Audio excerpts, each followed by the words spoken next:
ଘରେ ତମ ନାଁ କ'ଣ? ଭଲ ନାଁ କହିବ। ସୌମ୍ୟ ରଞ୍ଜନ ଦାସ। କୋଉ କ୍ଲାସରେ ପଢୁଛ?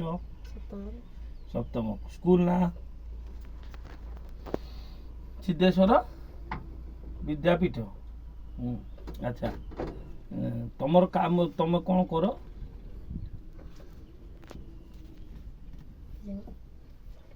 ସ୍କୁଲ କର ଠିକରେ ଯାଉନି ସତ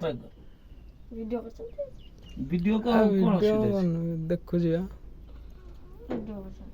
ନାଇଁ ଶୁଣୁନୁ ଶୁଣ ଟିକେ ମୋ କଥାଟା ମୋ କହିବା କଥା ଶୁଣ ତୁ ମାନେ ତମର ତ ଦାସ ମାନେ କ'ଣ ସିଭିଲ କାଷ୍ଟ ନା ନାଇଁ ମୁଁ କହେ ତୁ ପାଠଟା ଠିକରେ ପଢୁନୁ ପାଠ ପଢିଲେ ବୁଝୁଛୁ ନା ନାଇଁ ପାଠ ପଢିଲେ ତମ ସିଭିଲ କାଷ୍ଟକୁ ଗୋଟେ ରାଜନୀତି ଲୋକମାନେ ସବୁ ଗୋଟେ ଦେଇଛନ୍ତି ଆମ ଇଣ୍ଡିଆର ସବୁଠାରୁ ଭଲ ହେଉଛି ସିଭିଲ କାଷ୍ଟକୁ ସେ କ'ଣ କରୁଛନ୍ତି ନା ତାକୁ ଗୋଟେ ଅଲଗା ପ୍ରକାର ଏକ୍ସଟ୍ରା ମାର୍କ ଦେଉଛନ୍ତି ତୁ ଯଦି ଥାର୍ଡ଼ ଡିଭିଜନରେ ପାସ୍ କରିବୁ ଅନାମକୁ ଥାର୍ଡ଼ ଡିଭିଜନରେ ପାସ୍ କଲେ ବି ତୋତେ ଗୋଟେ ଚାକିରି ମିଳିବ ସେ ପାଠ ପଢ଼ିବୁ ବୁଝିପାରୁଛୁ ନା ନାଇଁ ପାଠ ପଢ଼ିବୁ ତୁ ମୋତେ କହିଲୁ ଯେ ମୋ ଭାଇ କହିଛି ମୁଁ ପାଠ ପଢ଼ିବି ନାହିଁ ମୋ ଭାଇ ମୋତେ ଚଳେଇବ ଭାଇ କେମିତି ନିଜ ଭାଇ ଚଳେଇବନି କେମିତି ଚଳେଇବ ମୋର ମୁଁ ଏଇଟା ମୁଁ ଦେଖ ନା ମୁଁ ବାହାସା ନା ନାହିଁ ମୁଁ ନିଜେ ଚଳୁଛି ନା ନାହିଁ ତ ମୋ ଭାଇ ମୋତେ ଚଳେଇବ କି କିଏ ଚଳେଇବ ତୋ ସ୍ତ୍ରୀ ଯେତେବେଳେ ଧର ତୋ ସ୍ତ୍ରୀ ତୁ ବାହାସା ହେଲୁ ଛୋଟ ପିଲା ଅଛୁ ବାହାସା ହେବୁ ତୋ ସ୍ତ୍ରୀ କ'ଣ କହିବ ଆଉ ତୋ ନାଁ କ'ଣ ଓମ୍ ଆଉ ଟିକେ ଆଇଲା ବେଳକୁ ଓମ୍ ତ ନାଁ ଧରିବନି ସେ କ'ଣ କହିବ କହିଲୁ ଆଉ ଆସିଲା ବେଳକୁ ଗୋଟେ ଲୁଗା ନେଇକି ଆସିଥିବ ଆଉ ଟିକିଲି ଟିକେ କାଚ ଫାଚ ଟିକେ ଶଙ୍ଖା ଟିକେ ଆଣିଥିବ ତୋ ପାଖରେ ପଇସା ନଥିବ ତୁ କ'ଣ କରିବୁ ଇଆଡ଼ୁ ଶୁଣୁ କ'ଣ କରିବୁ ହାଁ କାମ କରିବୁ ଯେ କାମ କେମିତି ହବ ତୁ ତ ପାଠ ପଢୁନୁ କାମ କେମିତି କରିବୁ ରାଜମିସ୍ତ୍ରୀ କରିବୁ ତ ରାଜମିସ୍ତ୍ରୀଟା ଭାରି କଷ୍ଟ କାମ ଜାଣିଛୁ କେମିତିଆ ଖରା ହେଉଛି ଖରାରେ ତୋ ବାପା ଖଟୁଛୁ ତୁ ସେଇ ତୋ ବାପା କର୍ମଟାକୁ ତୁ କାହିଁ କରିବୁ ତୋ ବାପା ଯଦି ଗୋଟେ ଅଫିସର ଥାନ୍ତା ହଁ ତୁ ତ ଅଫିସରେ କାମ କଲୁ ଗୋଟେ ତୋ ବାପା ଗୋଟେ ରାଜମିସ୍ତ୍ରୀ ତୋ ବାପା ତୋତେ ବୁଝଉନି ଯେ ନାଇଁ ପୁଅ ଗୋଟେ ଭଲ ଚାକିରି କରିବୁ ବୁଝିପାରୁଛ ତତେ ଯେତେବେଳେ ଦେଖିବେ ସାର୍ ସାର୍ ନମସ୍କାର ଧର ତୁ ଗୋଟେ ପୋଲିସ ହେଇଗଲୁ ତତେ କ'ଣ କହିବେ ସାର୍ ନମସ୍କାର କହିବେ ନା ନାଇଁ ତୋ ବାପାକୁ ନମସ୍କାର ହେଉଛନ୍ତି ଲୋକ ଅନା ମୋ ମୁହଁକୁ ତୋ ବାପାକୁ ନମସ୍କାର ହେଉଛନ୍ତି କାହିଁ ହେଉନାହାନ୍ତି କହିଲୁ ତୋ ବାପା ସେତିକିଟା ଚାକିରି କରିନାହିଁ ବଡ଼ ଚାକିରି ତୁ ଗୋଟେ ପୋଲିସ ହେବାକୁ ଚେଷ୍ଟା କର କି ଗୋଟେ ଭଲ ଗୋଟେ ଫରେଷ୍ଟର ତୁ ଜେଜ କରିଥିଲେ ଚାକିରି ବଡ଼ ବାପା ନେଇଗଲେ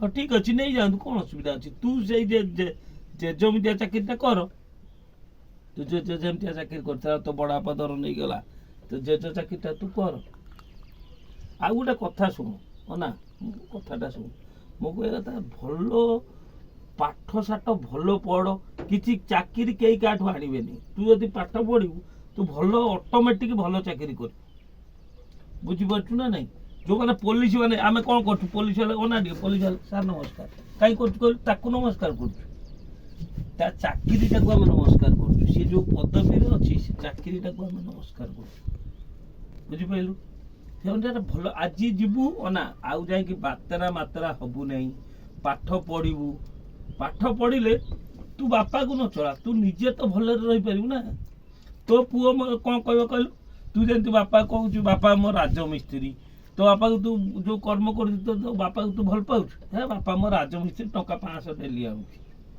ବୁଝିପାରୁଛୁ ନା ନାଇଁ ସେ ଅନୁସାରେ ତୁ ଚାକିରି କଲେ ତୋ ପୁଅ କ'ଣ ନା ମୋ ବାପା ହେଉଛି ପୋଲିସ ମୋ ବାପା ପୋଲିସ ମୋ ବାପା ଧର ବ୍ଲକର RI କି ତହସିଲଦାର RI କି ବ୍ଲକର କୌଣସି ଅଫିସର ଗୋଟେ ଯଦି ହବୁ ତତେ ସମସ୍ତେ ତୋ ପୁଅ ବି ଭଲ କହିବ କେମିତି ଭଲ କହିବ ତୁ ତ ପାଠ ପଢ଼ୁନୁ ଏଇ ଓମ୍ ଆରେ ତମର ସିଭିଲ କାଷ୍ଟ ମାନେ ତମର ଚାକିରିଟା ପକ୍କା ସେ ଅନୁସାରେ ତୁ ପାଠ ପଢ଼ିବୁ ନା ପଢ଼ିବୁନି ଦେଖେ ଏଇ 5 ବର୍ଷ ତୁ ପରିଶ୍ରମ କରିବୁ ଚାକିରି କରିବୁ 5-7 ବର୍ଷ ପରିଶ୍ରମ କରିବୁ ଚାକିରି କଲେ ତୋ ପେଟ ତୁ ପୋଷିବୁ ତୋତେ ସବୁବେଳେ ଗାଁରେ ଯିବୁ ଗାଁରେ ସମସ୍ତେ ଇଜ୍ଜତ ଦେବେ ଇଏ ଦେବେ ଏବେ କ'ଣ କହିବେ ଏ ସେ ରାଜମିସ୍ତ୍ରୀର ପୁଅ କିଏ କିରେ ତୋ ବାପା ନା କ'ଣ? କୁନା କୁନା ସେ କୁନା ପୁଅ ସେ ରାଜମିସ୍ତ୍ରୀ ତା ବାପା ଅଛି ବୁଝିପାରୁଛୁ ନା ନାହିଁ? ଆମମାନଙ୍କୁ କ'ଣ କହୁଛନ୍ତି ମୋ ପୁଅକୁ ଏ ସିଏ କା ପୁଅ ଏ ସେ ଜିତୁ ସିଂ ପୁଅ କ'ଣ କହୁଛନ୍ତି ଜିତୁ ସିଂ ପୁଅ ନା ସିଏ ଗୋଟେ ଜେସିବି ମାଲିକ ବୁଝିପାରୁଛୁ ନା ବୁଝିପାରୁନି? ମୁଁ କ'ଣ କଲି ଜେସିବି ମାଲିକ କେମିତି ହେଲି ମୁଁ ବି ଜେସିବି ମାଲିକ ହେଲି କେମିତି ନା ଜେସିବି ହେଲ୍ପର ହେଲି ଚଲେଇଲି ନିଜେ କିଣିଲି ପରିଶ୍ରମ ସେତିକି ମୁଁ କରିଛି। ମୁଁ ଯଦି ପରିଶ୍ରମ କଲି ବୋଲି ମୋର ଭୋଗିବ କିଏ? ମୁଁ ଯଦି ପରିଶ୍ରମ କରିବି ମୋ ଖାଇବ କିଏ? ମୋ ପୁଅ ଝିଅ ଖାଇବି। ସେଟା ତୁ ଆଜି ପରିଶ୍ରମ କରିବୁ କାଲିକି ତୁ ଫଳ ଖାଇବୁ। ଯୋଉ ବାହା ହବୁ ତୁ ବି ସୁନ୍ଦରିଆ ଝିଅଟାକୁ ବାହା ହବୁ। ହଁ ହସୁଛୁ କ'ଣ? ଆରେ ତୁ ବାହା ହବୁ ଯାହାକୁ ସେଇ ସୁନ୍ଦର ଝିଅଟାକୁ ବାହା ହବ ନା ନାହିଁ? ଆରେ ହସୁଛି କାଲି। ଆରେ ପାଠ ପଢିଲେ ଶୁଣୁ ପାଠ ପଢିଲେ ସୁନ୍ଦର ଝିଅ ମିଳିବେ ବୁଝିପାରୁଛୁ ନା ନାହିଁ? ତେଣୁ ପଢିବୁ ନା ପଢିବୁନି ଆଜିଠାରୁ ମନ ଦେଇକି ପଢିବୁ ତ? ଆଜି ଗାଡ଼ିରେ ବସିଛୁ ମନ ଦେଇକି ପାଠ ପଢିବୁ ହେଲା ଆଉ କ'ଣ?